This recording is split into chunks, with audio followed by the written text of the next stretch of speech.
Hello, ladies and gentlemen, and welcome to the Leadership Lounge with Marlowe Foster. Joining us today is Deirdre Rushin. Deidre is CEO of Imperial Insurance and Financial Solutions, based in Durham, North Carolina. Imperial Insurance is a full-service insurance agency providing personal lines to include auto, home, umbrella policies, motorcycle, and motorhome policies. The firm also provides commercial coverage and a full complement of coverages designed especially for the business owner to include key person insurance, life and health, short-term health, disability, as well as financial planning services. In addition to managing her own firm, Deidre is actively involved in the Independent Insurance Agents of North Carolina Trade Association. She is very involved in advocacy efforts on issues that impact the industry. We're so excited to have Deidre with us today. It's time to kick back on the Leadership Lounge with Marlowe Foster. Deidre, we are so excited to have you in the lounge today. And I wanted to give our listeners a little bit more information about you. I've already done an amazing introduction, but need for you to fill in some gaps for us. From my perspective, being a person of color, it's also exciting to see another person of color who's had the level of success that you have had in your career. Now, I know it's difficult to kind of put it into shorthand for the listeners, but can you just give us a little bit of taste of who Deidre is? Well, first of all, thank you so much, Marlowe, for having me here in the Leadership Lounge. I really appreciate the opportunity to share my experience and a little bit about what I know as it relates to the insurance world and give you a little peek into my background. As I indicated, my background is in mental health. I have over 25 years of experience in the social services industry. I have a master's in social work, and primarily my work has been working with at-risk youth, families, and couples, providing counseling to them. I knew at a very young age that I always wanted to do something whereby I would be able to provide a service and give back and to help individuals, be it the frail or the vulnerable or children. I always knew that I wanted to help. And so getting into social work, that's what kind of got the whole ball rolling of providing service to individuals.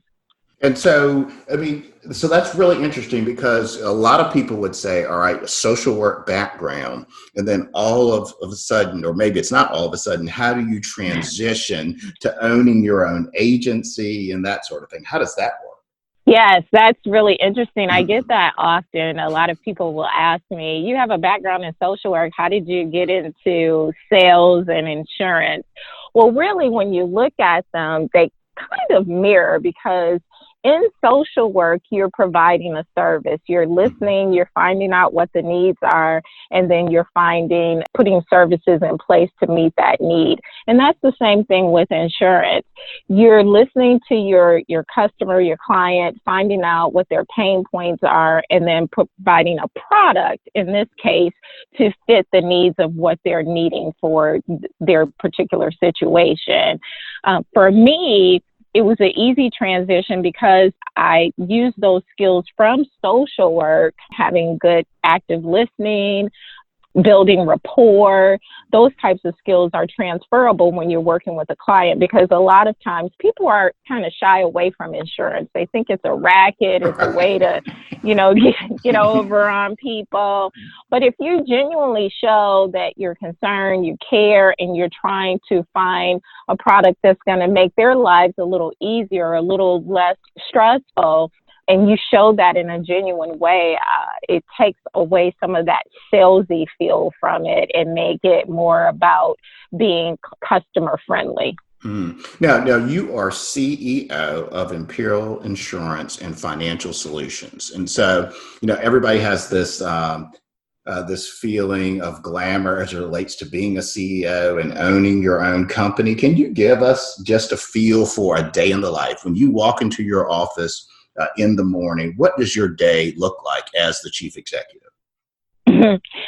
Well, I will say this. There are no two similar days. Every day is a new adventure, a new challenge sometimes that you have to face, be it servicing the client, prospecting, be it paying bills, be it getting appropriate staffing in place. So it just changes day to day. And so I think for me, having that mental health background, it helped prepare me as it relates to being able to kind of do it all with ease, because on the outside, it looks like I just got it all together. When in actuality, that's not really what's going on behind the scenes. And just being able to balance all of that seamlessly and being able to provide a good, sound service to your clients, because at the end of the day, that's what I'm there for, to service them and then to make a living for myself as well. Right. And I mean, I guess, thinking about your team members, you read a lot of leadership literature, and it talks about also feeling that responsibility for your team, leading your team, helping them to be successful.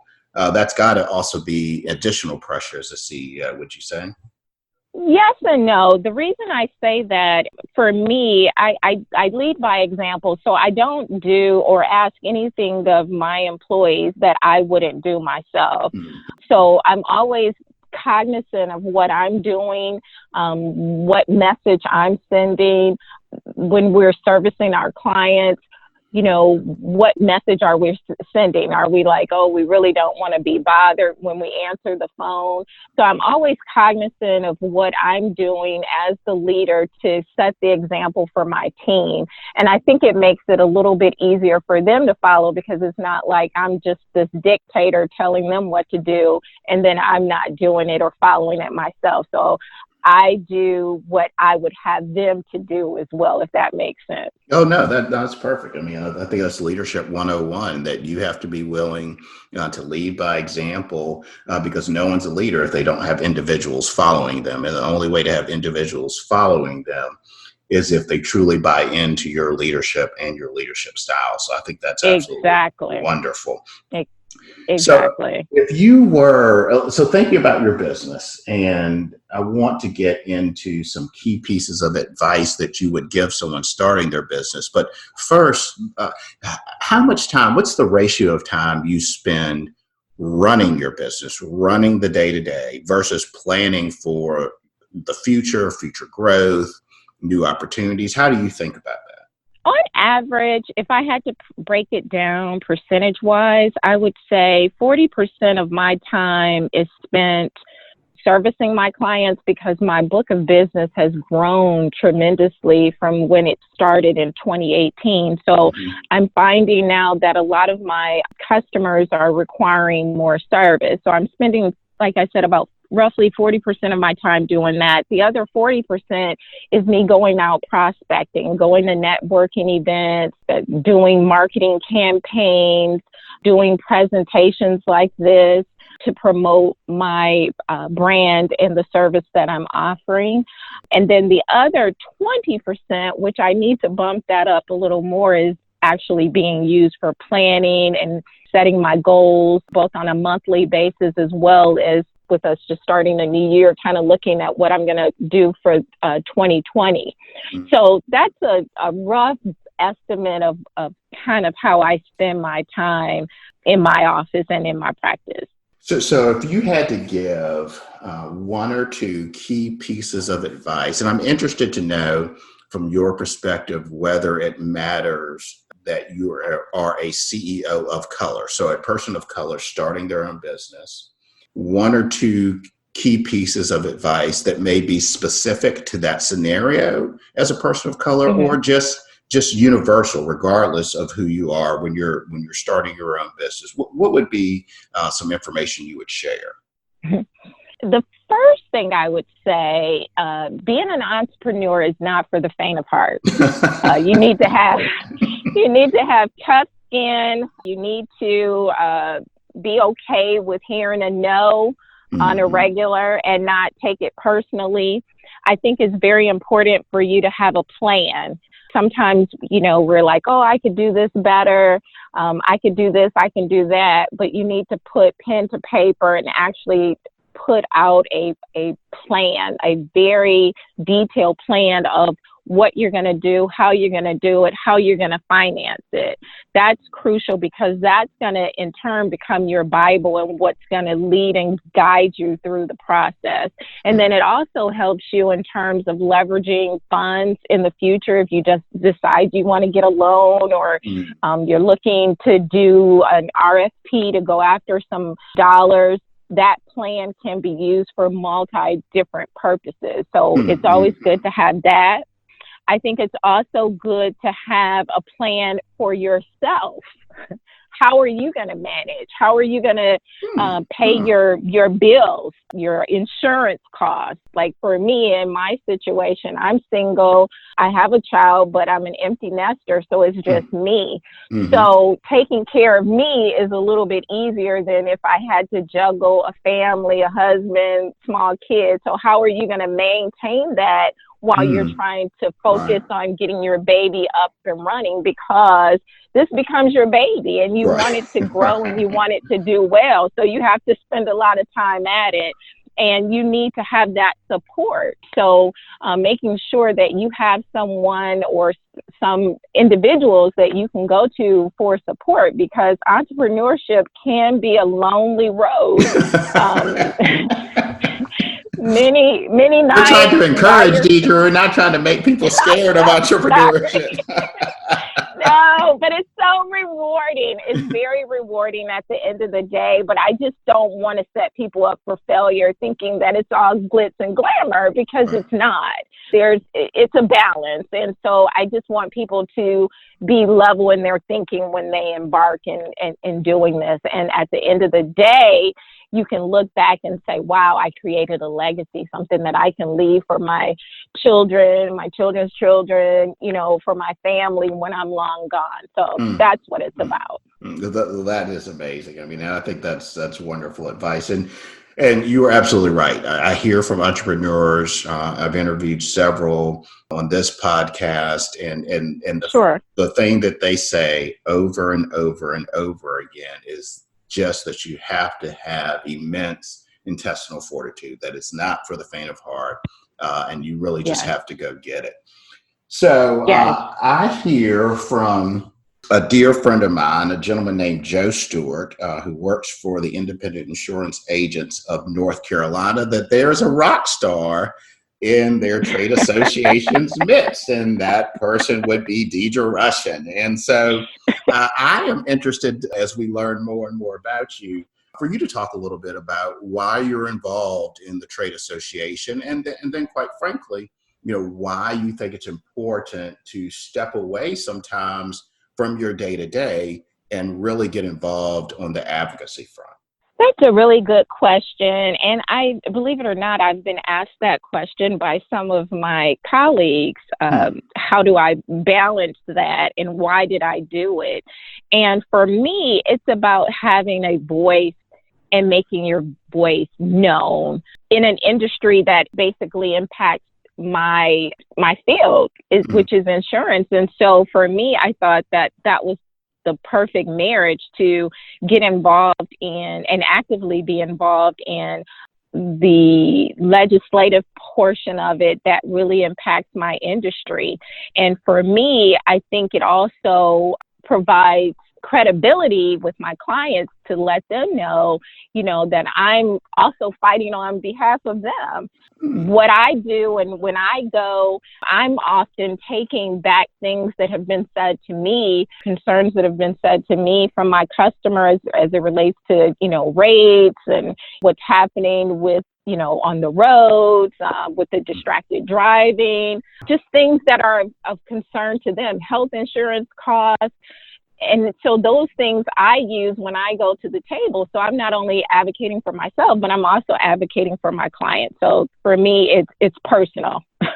Well, and that's interesting because the one key thing that I want to pick up on is when you touched on distracted driving. And I want to go a little bit deeper on that. I know for me personally, it is it really has been eye-opening to see distracted driving campaigns, to hold myself personally more accountable when I'm in the car, to load the I'm driving app, and so my phone is not functional while I'm in motion.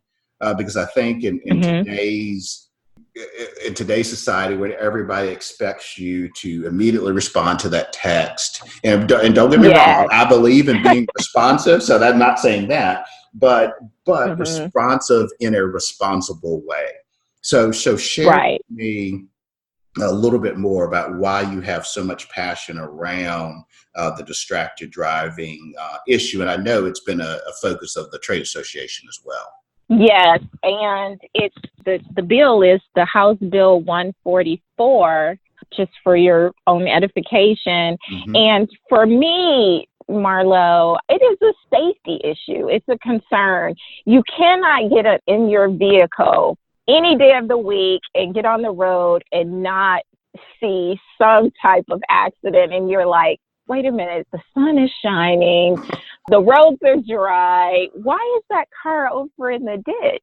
It just doesn't make sense. And 9 times out of 10, it's because someone was driving distracted, and distracted driving goes beyond just hands-free, using your phone, but it's further than that. It can be putting makeup on. It can be changing the radio station. It could be eating your breakfast on your way to work, or having that cup of coffee. Anything that's going to keep your 2 hands off the 10 and 2 position on your steering wheel. You went old school, Deidre, 10 and 2. I know I'm dating myself, but it's so true. And so for me, it's a passion. I got hit by someone who was on their cell phone. I was rear-ended. Thankfully, I was okay. But it's an issue that has gotten out of control. It's the new drunk driving. I compare someone on their cell phone or distracted driving like we did back in the day when you would see someone inebriated from drinking alcohol. Right. So for me, it's a passion. It's a drive. The House Bill 144 didn't pass in the last legislative session, but I'm hoping in 2020 that we can get this back going and running. We do have bipartisan support for this issue, and it's just about educating and letting our elected officials know that we stand behind them, and this is something that we want to see for our state, to keep our roads safe, to stabilize insurance rates, and to save lives. That's what it's about. Well, I tell you, I recently moved back to North Carolina from Louisiana, and you really see far more distracted driving in Louisiana than you see in North Carolina, although clearly it's a problem everywhere.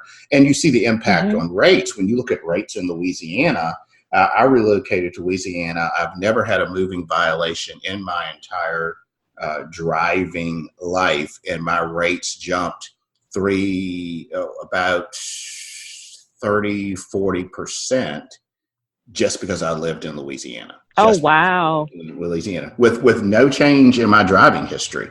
And quite frankly, percentage-wise, it may have been a little bit more than that, but it was insane. And when I talked to the insurance company, they said, well, welcome to the state of Louisiana where people can't drive, and we have a litigious environment because of that. But you're absolutely right. I mean, it has such broad impact: insurance rates, personal safety, the safety of others. So I'm glad to see that you're passionate about it and that you'll be working in the legislature to continue to keep that at the forefront. So you have been wonderful to spend time with us today. And I just wanted to kind of close with, what's the final tidbit? What's the takeaway, whether it's from an insurance standpoint, managing your own company standpoint, an advocacy standpoint? How do you want the listeners to remember this discussion with Deidre today? Let's see. I guess for me, the takeaway would be, 1, follow your passion, and don't let anything deter you from making that happen. I know when I look back on my life, I never thought or saw myself as being a business owner, especially being an African American female. because I always thought it was just something that just wasn't attainable for me. I always saw myself as that worker bee. But given the fact that, like I said, I think I started it off, I think I was pushed into destiny. And I think this was what I was designed and set up to do. And I love what I do. And I think that's important, being able to do what you love to do where it doesn't feel like work. Right. And know that as long as you have that internal drive and the support systems in place, the sky is the limit. And then I think it's also important that I'm going back to my social work, make sure that you have good self-care, and that you take care of yourself so that you'll be able to continue to give and pour into your passion.